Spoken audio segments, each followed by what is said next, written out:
what do you think has been the hardest thing? Because now we're going to move into a little bit about practical action. Yeah.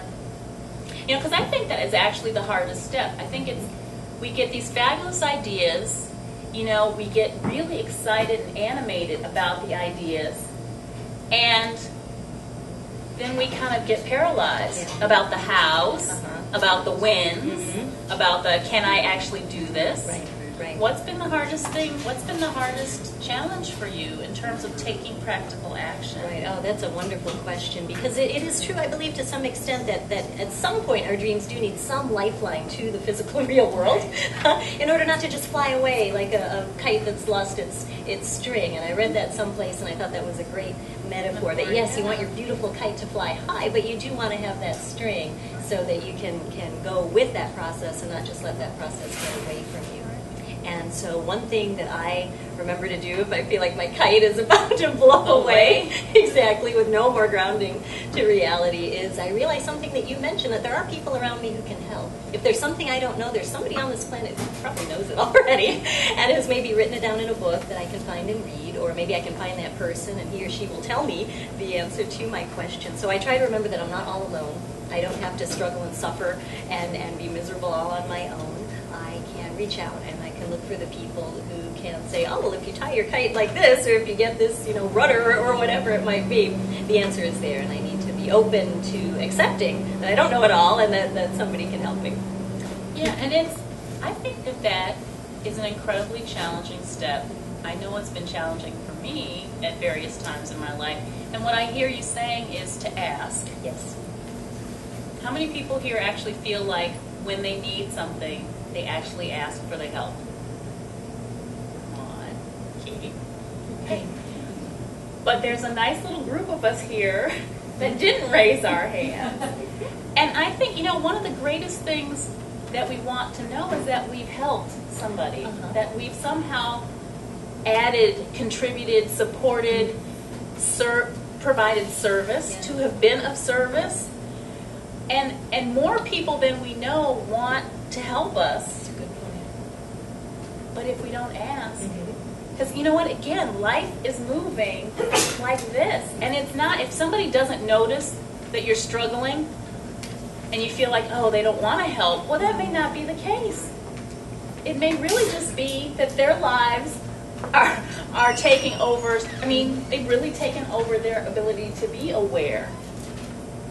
And so we have to ask. That's how I think we can be good to ourselves and honor, is by asking. That's a great point. And so nice how you put that. We want to help people when they ask us. Why wouldn't others want to help when we ask them? You're absolutely right. Exactly right. So if I can encourage you to do anything, it's when you find yourself in that space to not feel like you have to figure it out yourselves. Right. Because there are people, and the web has made it so much easier, but it's impersonal. I'm a big pick up the phone and call people and talk to them one-on-one. I think it's incredibly helpful. So those of you who are sitting now and thinking about the ideas that you have and those things that you didn't ask somebody to help you with, commit to yourself that you'll leave here and ask somebody about one of those things that are a question mark for you, or that you feel like you're out there handling on your own. Just one, and let that open a doorway and move you on to the next. That's nice. Let's talk about prosperity. Oh, yeah. Who here is interested in prosperity? Oh, and that was kind of weak. Who here is interested in prosperity? If you're going to be interested in prosperity, you got to have the energy behind it, right? That's true. You can't be shy. You can't be shy about it. More, please. Everybody say more, please. More, please. Oh, again, I want them to hear you in the back of the bookstore. More, please. More, please. That's a little better. What's your definition of prosperity? Oh, I've never thought about it in so many words, but I guess prosperity would mean for me being able to flow in the abundance that is around us, knowing that there is more than enough to share and to spare, more than enough money, more than enough time and friends and love, and we're surrounded by it, being open to accept it. I read somewhere that if our fists are closed in battle, they're not open to receive all of the good things that we can catch on to. I love it. Connections, handshakes, love. And so, yes, prosperity for me would be being able to accept that abundance. Okay. Another key word, acceptance. How many of you feel like you receive, that you're willing to receive? Yeah, maybe. Because I think that's the key, is that it's all around us.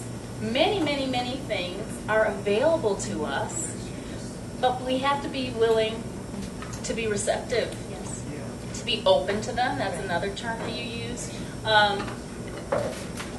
And to set our radar for it, to be clear about what we're looking for. Right, right. So there's a certain clarity of your vision that's required, so that when that opportunity crosses in front of you, you'll notice it and it won't pass you by.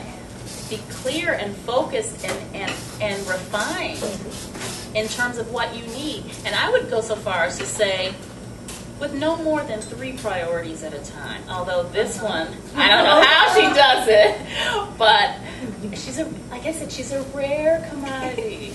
To have no more than 3 priorities at any one time. And really, if you can whittle that down to be creating in the moment. What do I need right now? What do I need next?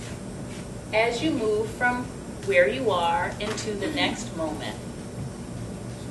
So practical action and prosperity and passion and purpose, and they all make for this wonderful, zesty life. It's true. It's exciting. Do you have anything that you wish you had known before you ventured in, before you dove head first? Oh my goodness, lots of things. I wish I had known it would be so much fun. I might have gotten started sooner. There's that F word again. Yes, it's true.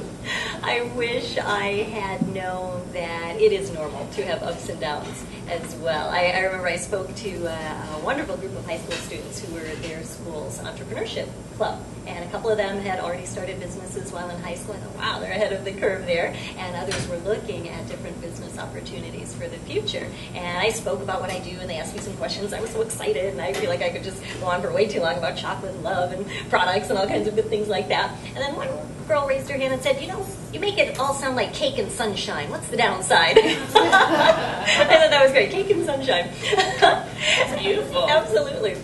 And I thought, well, of course, again, not every day is necessarily a sunny day, and we just have to learn how to sing in the rain and find the gems that are there and persevere. Maybe sometimes a hard time is just a way to learn how to persevere, and then sometimes we do have to put forth that extra little bit of elbow grease. And I remember as a little girl, my mother used to always say, if at first you don't succeed, try again. Some things are worth 2 tries or 3 or 10 or however long it takes. And so I guess just being aware that, yes, of course, there are going to be this roller coaster, but what in life doesn't have a roller coaster? And maybe that's just part of it, to learn how to be who we are, whether we're at the top of the mountain or in a valley, to have our same character and have our same outlook. My final thought that just came to me on that, I'm a big tennis fan. Anybody watching Wimbledon these days? Yeah, it's exciting. And on the entrance to Wimbledon, when the players and the audience members walk in, apparently there's a quote from Kipling that says something to the effect of, whether you are a winner or a loser, to treat triumph and disaster just the same. Yes. So just being able to have that equilibrium and knowing when to step forward and when to sort of hang back and just go with the flow, just being able to know that this would be a skill needed to learn, that this would have been a good thing to know.